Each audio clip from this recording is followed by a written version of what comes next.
Alright, welcome back to a Grease Monkey time-lapse. This is, I think, my best work yet. Did a little animation with little fruits running from a knife that just wants to love them. This was a lot of fun to work on. It took me about 5 hours, and it's all condensed into 13 minutes. Here we go.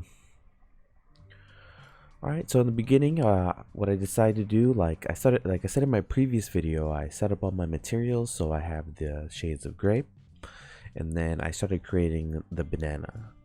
On my second screen, I have references of bananas, and strawberries, and knives. So I just occasionally look over just to see the overall shape, and doing it in this silhouette form by using the fill materials makes it so I can get that silhouette correct and it can actually be recognized as what it is without even needing color or anything like that. This knife handle took me a long time. Once again, I was trying to be a perfectionist. If anything, I wasted some time here. I ended up using an arc tool and just adding in the little bit at the end. So I did, every part, the strawberry, the banana, and the knife, a little bit at a time, so I didn't get bored. So this is me doing the shading for the banana, adding in some little details, which once again I got from the reference. Adding some funny eyes. I just recently went to the library and I got this book by Jack Ham called Cartooning, and honestly it's one of the best books or useful books that I've ever got. It has so many faces and references, and it's like a reference book. It's not necessarily with words and teaching you, it's just to look at and see what are just common and different ways to do things. This is the first time me doing like some sort of like animation, so right here I was having a little trouble figuring out how to get the front leg, the one on the left, to be on the front, and the leg in the back. And the way that I ended up doing it was, I believe I separated the strokes, so the right leg and the right arm are separated on a different stroke than the left leg and the left arm. Later down the line, once again this was 5 hours, I found out that I could just within the stroke move the different strokes in edit mode to different depths, and I'll keep it all in one stroke if I wanted to.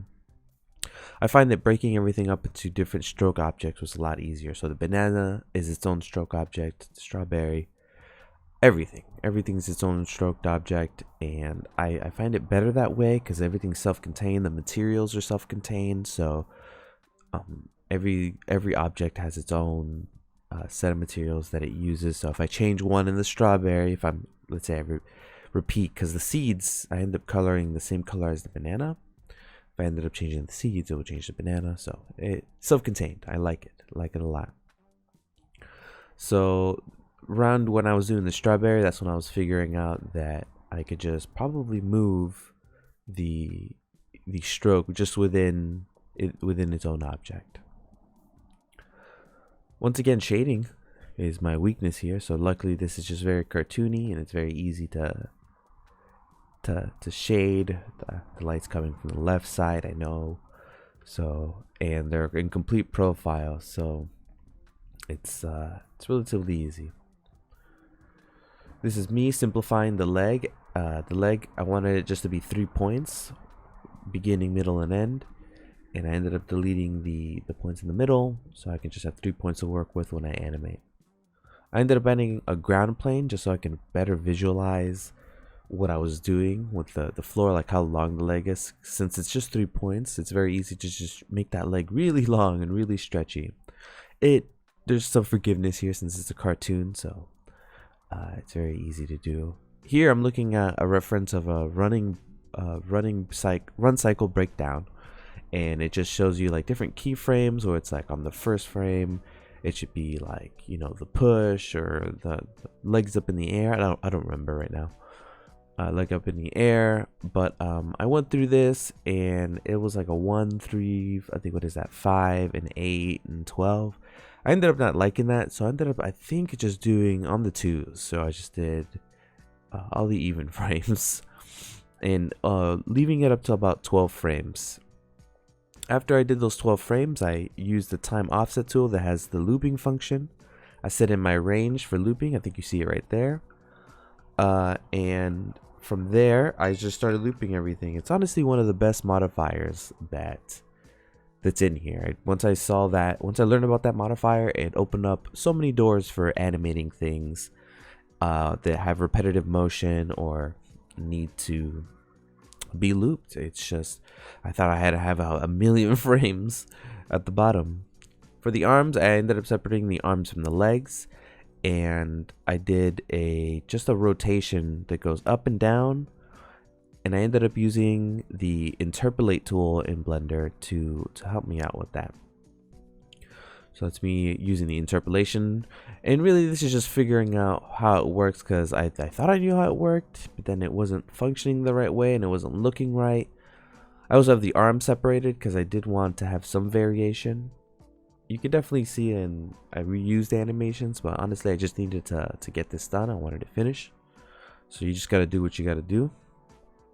I saved some keyframes by using a driver. It's a little piece of code that I put into this modifier called offset, and what it does is offsets the object and I made it so it goes up and down. So like the fruit is running, you see it's just jumping up and down like that really quickly. Basically it's just a sine function, and inside the sine function there's a frame, the global variable frame. I'll definitely probably do a quick tutorial on some useful like pieces of code that you can put inside these parameters, so you don't have to have as many keyframes, especially if it doesn't have to be perfect or sloppy. When I was doing the little piece of code in the modifier offset, I realized that a lot of things are syncing up because it's using the same reference global variable, the frame.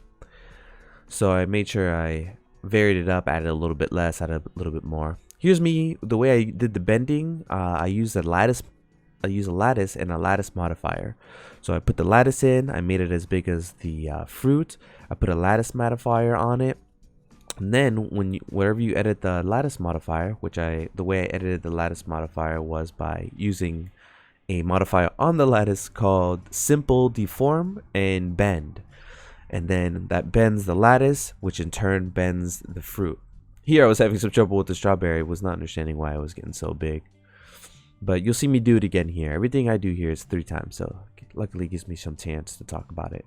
So there I put the bend modifier on the lattice, and also on the lattice, on the bending part, I put in that same piece of code that makes it just go back and forth between certain variables. So I don't have to keyframe that. It's just part of Blender's coding.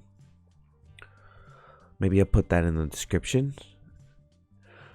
Here's me doing it again. Lattice modifier. Parenting it. Putting a simple deformer on the lattice.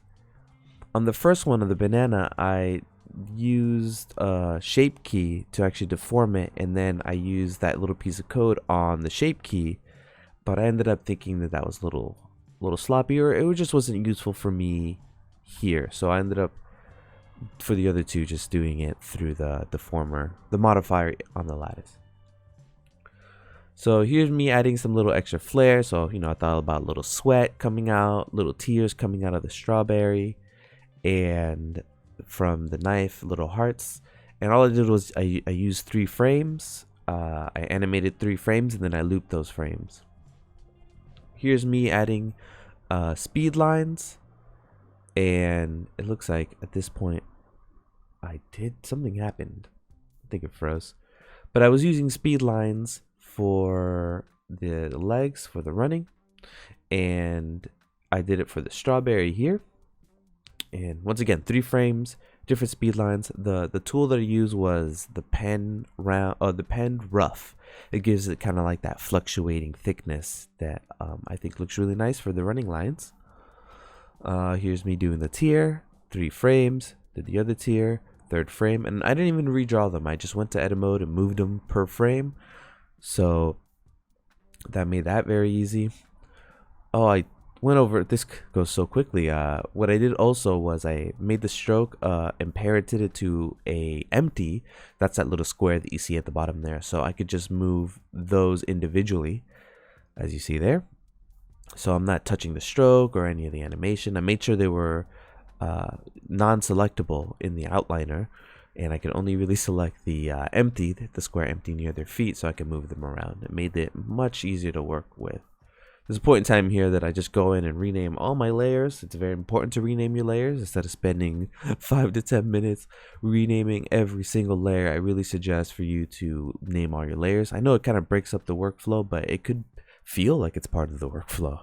Just incorporate it. So for here, I just use the same sign frame function inside of the parameters for the empty to move on the x-axis, and that's how I created this moving forward and back, and I divided it and times it by a different number so they can vary up. And this is the magic of, like, you know, these materials that are all set up. Once they were all set up, I went in, I duplicated them by hitting that little icon on the right side of the name, renamed them, please do that. And then I started coloring, and this is when everything kind of just came to life for me. Like, I went in online, looked up at different palettes. I ended up just going with the nice yellow palette and copying the colors onto the strawberry and the knife and just changing the hue a little bit, changing the vibrance a little bit, but overall keeping it around the same area so it all works together. They're all not competing, but they're also like in harmony. So it was really nice. This is me trying to add some green on here to the banana. Honestly, I don't know. I'm just overdoing it now. Once again, wasting time, wanting to perfect it so it could be the best that it could be. But honestly, you know, for me at least, you just have to get it done. It's done. It looks good. If it were me and I stood a little longer doing this, I would have done little reflections on the tears and the sweat, and maybe on the hearts too. But honestly, not a big deal. I made 3 different strokes, made circles in them, and then I made them as shadows and parented them to the empty, which is that square there near their feet. So that was pretty good for the shadow. For the back, once again, this is a little bit too far. I ended up going to bed pretty late, but I wanted to add speed lines, and so I made one line. I put an array modifier. I looped it. I went into the graph editor and I added a modifier onto the keyframe so they loop forever. I really couldn't get that good look just yet, so this is me struggling a bunch through it right now. But what I eventually end up doing is I ended up nailing it, and then I add 2 versions of it, so there's always a constant one. And then after I saw that the back had movement, I'm like, oh, why doesn't the front have like something that's moving slower? So this is me, I believe, duplicating it so I can bring it to the front. Also changing the color so it's not so in your face. It was a little harsh before. And here's me bringing it forward. And then I kept trying to delete one that I didn't want. And what was really useful is the multi-frame edit that goes across the edit. I'll do a video on that. That's super useful. Anyway, that's pretty much it. Thank you guys for watching. This has been my favorite one to work on. It looks like my best work yet, and honestly it's because I spent 5 hours on it, but I'm glad it's done. If you have any questions or comments, please leave a comment below. I also have the project file in the description below, so just click on the link and you can download and view this project file, open it up, and maybe you can ask me questions from there. Anyway, thank you guys again so much for watching. The views are going up and it feels really good. Thank you guys. Have a great day and see you later. Bye.